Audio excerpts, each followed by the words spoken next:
Hello students, welcome to my channel Shaikh M Imran. And आज मैं आपको पढ़ाने जा रही हूँ सेक्सुअल रिप्रोडक्शन इन एंजियोस्पर्म्स। इसमें हम कवर करेंगे सबसे पहले पॉलिनेशन, उसके बाद pollen pistil interaction, then double fertilization and last पे हम कवर करेंगे फ्रूट एंड सीड फॉर्मेशन। तो चलिए स्टार्ट करते हैं। देखिए, फ्लावरिंग प्लांट्स उन प्लांट्स को कहते हैं जिनमें हमें फ्लावर्स जो हैं वो नज़र आते हैं। सो फ्लावरिंग प्लांट्स में जब सेक्सुअल रिप्रोडक्शन होती है, sexual reproduction is a type of reproduction where two parents are involved. तो सेक्सुअल रिप्रोडक्शन एक ऐसी रिप्रोडक्शन है जिसमें दो पेरेंट्स इन्वॉल्व होते हैं। दो पेरेंट्स में से एक पेरेंट जो है वो मदर है और दूसरा पेरेंट फादर है, या एक जो है वो मेल पेरेंट होता है और एक फीमेल पेरेंट होता है। तो फ्लावरिंग प्लांट्स में जब सेक्सुअल रिप्रोडक्शन होती है तो इनमें सेक्सुअल रिप्रोडक्शन में फर्स्ट स्टेप होता है पॉलिनेशन।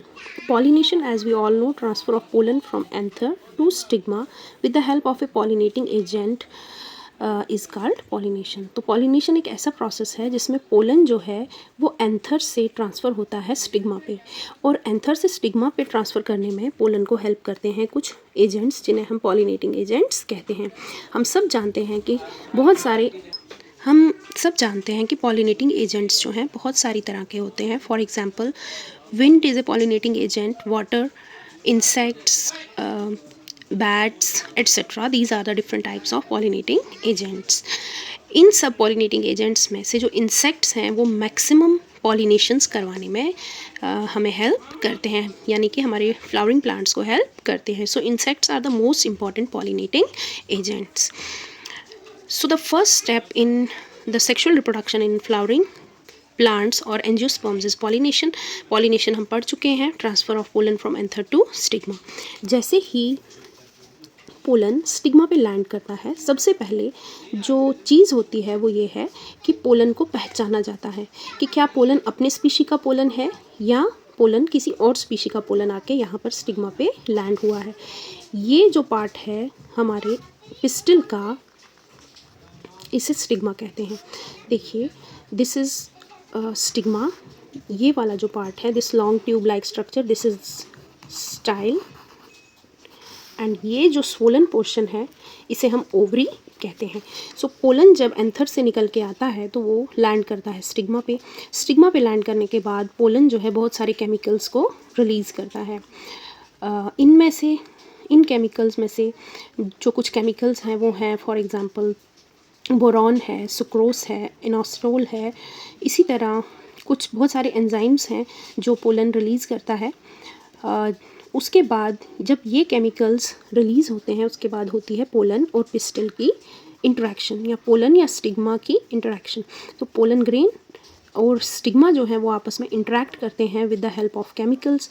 इसीलिए ये जो इंटरेक्शन होती है जहाँ पर केमिकल्स की मदद से इंटरेक्ट किया जाता है, इस इंटरेक्शन को हम कीमोट्रोपिज्म कहते हैं। तो अगेन एक क्वेश्चन पूछा जाता है, व्हाट इज़ कीमोट्रोपिज्म? आपने कहना है chemotropism is a type of interaction where chemicals are involve, या where chemicals act as the stimuli after pollen pistil interaction. या हम कह सकते हैं कि पोलन जब स्टिग्मा पे लैंड हो जाता है और ये केमिकल्स रिलीज़ होने के बाद जब स्टिग्मा और पोलन इंटरेक्ट करते हैं, अगर ये इंट्रैक्शन पॉजिटिव साबित हुआ तो पोलन जो है उसको एक्सेप्ट कर लिया जाएगा और इट मीन्स ये एक कंपैटिबल पोलन होगा, यानी कि ये अपने स्पीशी का पोलन होगा। पोलन ग्रेन जो है, जब ये पता चल जाएगा कि पोलन ग्रेन कंपैटिबल है तो पोलन ट्यूब फॉर्मेशन जो है वो स्टार्ट हो जाएगी। पोलन ग्रेन में से ही पोलन ट्यूब निकलना शुरू हो जाती है, और ये पोलन ट्यूब कहाँ जाती है? It enters the ovary. Pollen tube जो है वो ओवरी में एंटर करती है। ओवरी के अंदर असल में एक स्ट्रक्चर होता है जिसे हम ओव्यूल कहते हैं। आप देख सकते हैं कि सबसे बाहर है ओवरी, ओवरी के अंदर है ओव्यूल, और ओव्यूल के अंदर है embryo sac. So pollen tube, ये जो ऊपर से पोलन ट्यूब आ रही है, ये स्टाइल में से ट्रैवल करते हुए एंटर करेगी हमारे ओवरी के अंदर जो ओव्यूल है उसके अंदर। तो ओव्यूल में एंटर करने के लिए जिस डोर को ये क्रॉस करती है उस डोर को हम माइक्रोपाइल कहते हैं। माइक्रोपाइल से पोलन ट्यूब अंदर आएगी और पोलन ट्यूब एंटर करेगी into the ovule of the ovary. ये है ओवरी सबसे बाहर, उसके अंदर है ओव्यूल, और ओव्यूल के अंदर है embryo sac. Pollen tube enters the ovule of the ovary और पोलन ट्यूब जिस डोर से एंटर करती है उसे माइक्रोपाइल कहते हैं। एंटर करने के बाद pollen tube enters one of the 2 cells of egg apparatus. ये जो 3 सेल्स माइक्रोपाइलर एंड के ऊपर माइक्रोपाइलर एंड पे प्रेजेंट है, इन 3 सेल्स को हम कहते हैं together they are called egg apparatus. इसमें से आप देख सकते हैं कि ये सेल और ये सेल जो है ये एक जैसे सेल हैं। इन सेल्स को हम कहते हैं सिनर्जिड्स। इन सेल्स को हम सिनर्जिड्स कहते हैं। हम इसे यहाँ पर ऐसे लेबल कर लेंगे।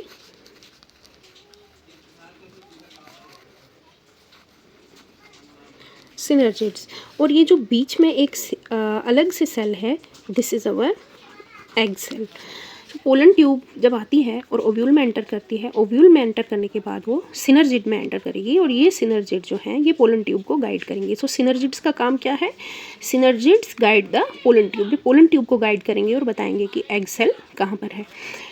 यहाँ पे जब पॉलिनेशन हो गई, पोलन कंपैटिबल जो है वो पाया गया, उसके बाद पोलन जो है पोलन ग्रेन एंटर करता है इस पोलन ट्यूब में, और जैसे ही ये पोलन ट्यूब में एंटर करेगा ये डिवाइड करेगा इनटू 2 सेल्स, और इन 2 सेल्स को हम पोलन सेल्स कहते हैं।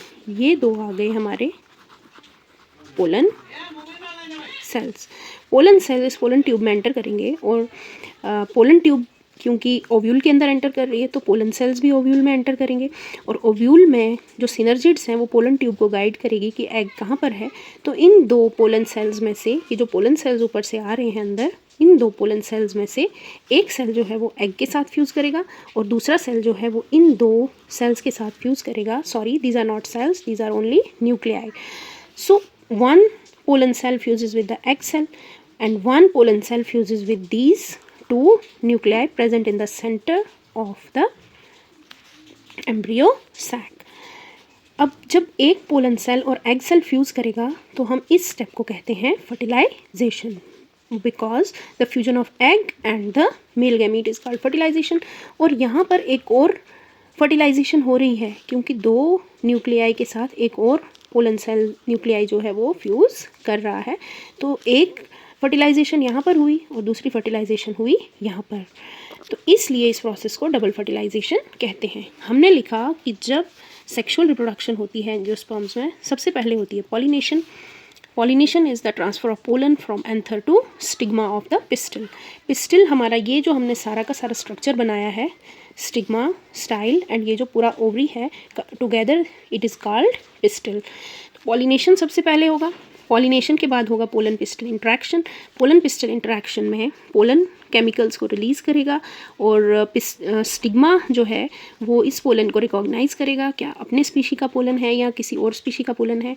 जब ये रिकॉग्निशन कंप्लीट होगी और पता चल जाएगा कि पोलन अपने स्पीशी का है तो पोलन ट्यूब फॉर्मेशन हो जाएगी और ये पोलन ग्रेन जो है ये एंटर करेगा इस पोलन ट्यूब में। पोलन ग्रेन जो है it divides into 2 cells called pollen cells और पोलन न्यूक्लियाई। ये पोलन सेल्स जो हैं ये इस पोलन ट्यूब के अंदर ट्रैवल करते हुए एंटर करेंगे हमारे ओवरी के अंदर, जो ओव्यूल है उसके अंदर। ये हमारी ओवरी है और ओवरी के अंदर है ओव्यूल, तो ये पोलन ट्यूब एंटर करेगी into the ovule of the ovary. उसके बाद इसके यहाँ एंटर करने के बाद पोलन ट्यूब एंटर करेगी इनटू सिनर्जिड्स। सिनर्जिड्स जो हैं वो इस पोलन ट्यूब को गाइड करेंगे कि इसे कहाँ जाना है, और ये पोलन सेल्स जो हैं ये इनमें से एक सेल एग के साथ फ्यूज़ करेगा। यहाँ पर हुई एक फर्टिलाइजेशन और दूसरा पोलन सेल इन 2 पोलर न्यूक्लियाई के साथ फ्यूज़ करेगा, ये हो गई दूसरी fertilization. That is why this process is called double fertilization. अच्छा, डबल फर्टिलाइजेशन होने के बाद जो नेक्स्ट स्टेप है वो है फ्रूट एंड सीड फॉर्मेशन। अब पोलन सेल और एग ने फ्यूज़ करके जो एक स्ट्रक्चर बनाया है उसे हम कहते हैं जाइगोट। जब पोलन सेल और एग सेल फ्यूज़ करेंगे तो जो नया स्ट्रक्चर बनेगा उसे हम कहते हैं जाइगोट, और जाइगोट जो है फ्यूचर में ये बनाएगा एम्ब्रियो। एम्ब्रियो जो है यही हमारा फ्यूचर प्लांट या इसे हम बेबी प्लांट कहते हैं।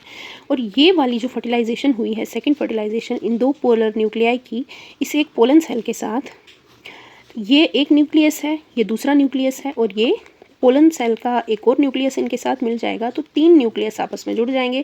यानी एक सेट ऑफ क्रोमोसोम इसमें था, एक इसमें था और एक इसमें, तो 3 सेल मिलके जो स्ट्रक्चर बनाएंगे it will be triploid, it will be triploid, और इस स्ट्रक्चर को हम कहते हैं एंडोस्पर्म। इस स्ट्रक्चर को हम एंडोस्पर्म कहते हैं। यहाँ पर जो जाइगोट बना है it will be diploid, zygote में 2 न्यूक्लियस फ्यूज़ कर रहे हैं इसलिए ये डिप्लॉइड है, जबकि एंडोस्पर्म जो है ये बनता है by the fusion of 3 nuclei, that is why it is triploid. So endosperm is a triploid structure.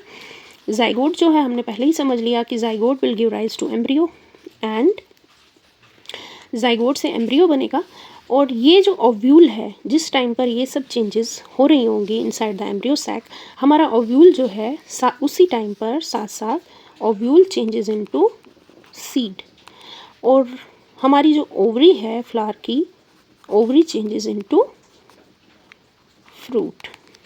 सो इस तरह से फ्रूट एंड सीड फॉर्मेशन होती है। आपने याद रखना है कि जब डबल फर्टिलाइजेशन हो जाती है तो ये एग और one egg and one pollen cell they fuse and they form zygote, zygote से एम्ब्रियो बनता है। ये जो सारा स्ट्रक्चर है ये हमारे ओव्यूल के अंदर है, इसलिए ओव्यूल जो है हमारा ये फ्यूचर में चेंज हो जाता है किसमें, इट चेंजेस इनटू सीड, और क्योंकि सारी चीज़ें ओवरी के अंदर हैं so ovary changes into fruit, ovule changes into seed and ovary changes into fruit. That is why जो एंजियोस्पर्मिक सीड फ्लावर्स होते हैं जब उनसे फ्रूट्स बनते हैं तो फ्रूट सीड जो है वो फ्रूट के अंदर होता है, बिकॉज फ्रूट किससे बनता है, ओवरी से, तो ओवरी फ्रूट जो है वो बाहर से होगा, और सीड किससे बनता है, ओव्यूल से, ओव्यूल ओवरी के अंदर होता है। इस तरह से सीड जो है it is protected by the fruit. So I hope आपको ये वीडियो जो है अच्छे से समझ आ गया होगा। अगर किसी को कोई डाउट है तो वो कमेंट्स में क्वेश्चन आंसर पूछ सकते हैं। So thank you and all the very best for exams.